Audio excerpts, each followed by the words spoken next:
네. 사실은 이런 얘기를 하지 않으려고 했습니다만 새누리당 위원님들께서 이 문제를 2번씩이나 거론을 하셔서 실명까지 그래서 되돌려드리고자 합니다. 1심 판결이 끝나고 나서 그 판결에 대한 문제 제기를 사법부의 독립을 침해한다고 매우 강하게 비판하셨습니다. 그런데 2013년 10월 10일에 새누리당 심재철 최고위원은 한 1심 판결이 나오자마자 이렇게 말하셨습니다. 민주주의의 기본 원리를 저버린 해괴한 판결이라고 비판했고요. 그리고 2013년 10월 25일 김기현 정책위 의장님께서는 또 1심 판결이 나오자마자 어이없는 판결이다. 인기 영합적 판결이다. 이렇게 얘기했습니다. 불과 며칠 전인 2014년 2월 6일에는 홍문종 새누리당 사무총장께서 이미 대법원 판결이 나왔음에도 불구하고 우금민 제주지사의 성추행을 부인했습니다. 대법관님께 여쭙니다. 후보자께 여쭙니다. 아까 말씀하신 내용 중에 관심 뜨거운 거 좋다. 다만 방향은 법리적인 부분으로 바꿔주시길 바란다 얘기했습니다. 자, 지금의 이 새누리당 의원님들의 비판이 법리적인 비판이라고 보십니까? 글쎄 그렇게 보이진 않습니다. 맞습니다. 적어도 몇 개월 전, 며칠 전까지만 한 번 더 돌아봐 주셨으면 좋겠고요. 그 사법부의 독립을 침해한다고 격하게 비판하셨으니 그것이 일관성이 있으려면 적어도 당의 의원들께도 한번 비판을 제대로 해주시기 바랍니다.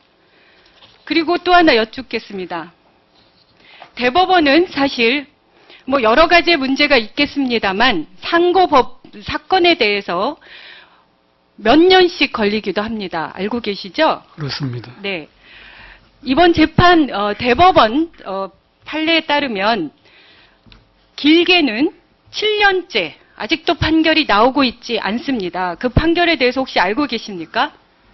어떤 사건인지 저는 알지는 못합니다. 네.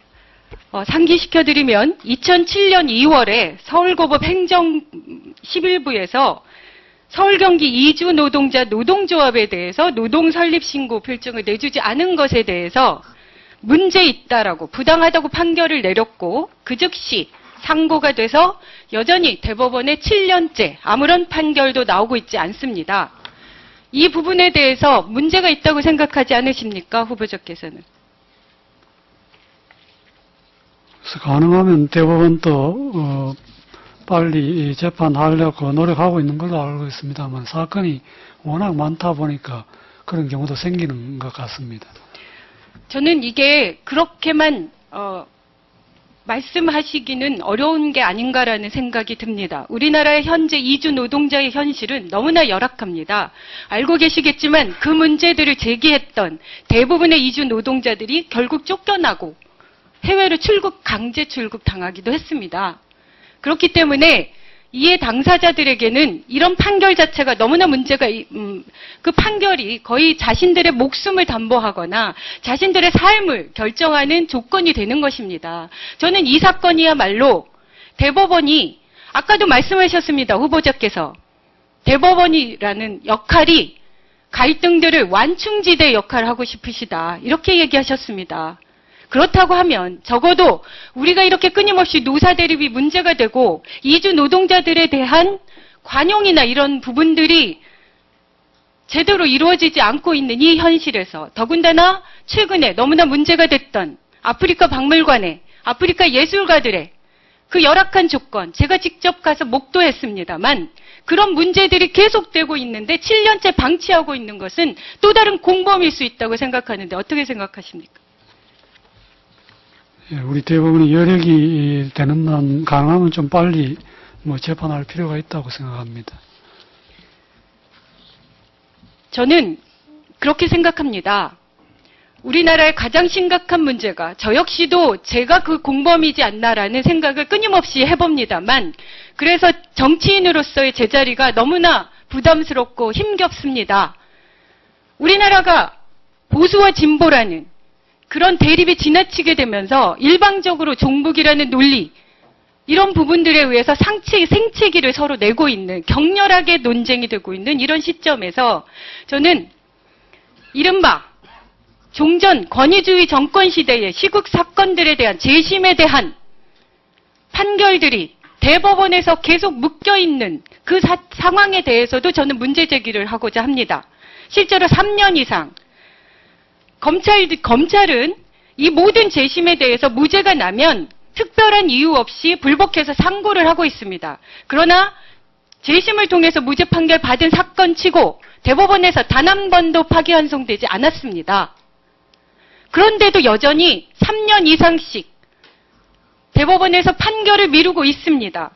그 한 사례가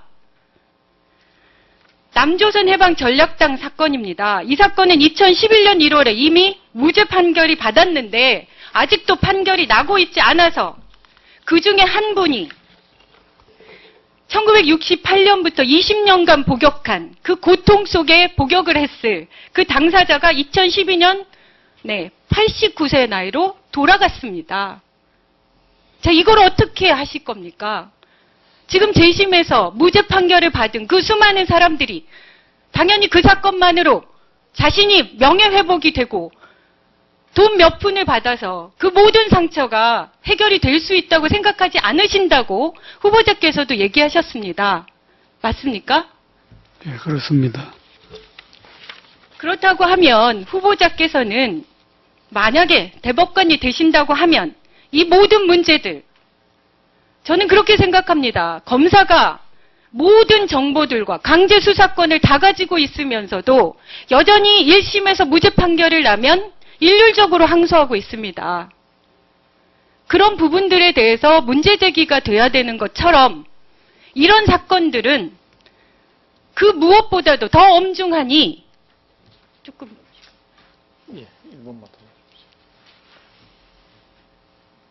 좀 더 시급하게 항소 법원이 판결에 큰 문제가 없다고 하면 서둘러서 판결을 해서 하루라도 저는 이분이 만약에 자기가 생존했을 당시 본인이 그 이일재 씨요, 사망하신 분, 그분이 돌아가기 전에 이 사건에 대해서 대법원에서 판결을 내면서 사죄를 받았다면 이분이 어땠을까라는 생각을 합니다.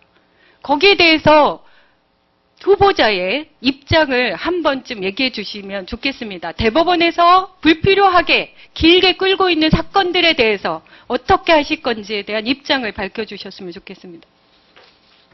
위원님 아시다시피 우리 대법원의 대법관님들이 불철주야 일하고 계신 것은 뭐 틀림없습니다.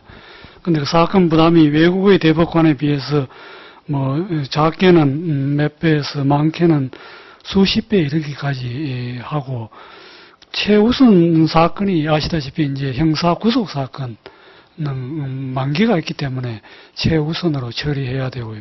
그러고 나면 그 여력이 아까 말씀드린 전원합의체 우선 50일 건을 처리하려면 여기에 또 엄청난 시간이 투자됩니다. 그러니까 일본의 경우에는 저희보다 부담이 훨씬 적은데도 제가 본 사건 하나는 18년간 걸려서 민사사건이 선고되는 경우도 봤습니다.